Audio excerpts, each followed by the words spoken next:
Ato sensibiliza a prevenção informação falso, Secretaria de Estado de Comunicação Social organiza formação com a utilização plataforma mídia digital para a deficiência.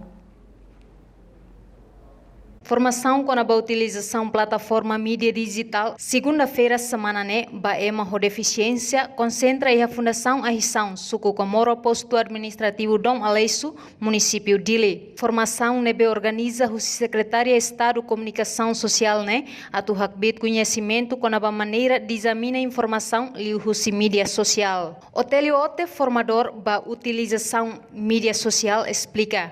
Ema deficiência hanesan mos cidadão Timor-Leste e ha direito a tu retan conhecimento com a examina informação li o mídia social, hololos ho prevene informação falso. Entretanto, representante formando Antônio Moubere agradece ba formador Sira também li formação bele hasai conhecimento utilização mídia digital.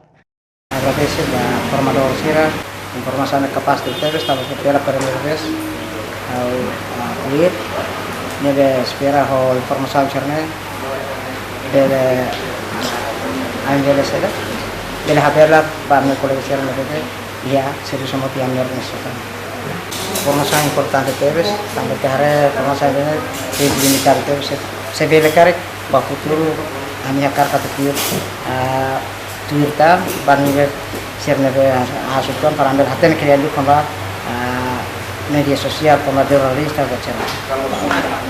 Reportagem Adasa Vieira, Zermandina Xavier, Televisão Timor-Post.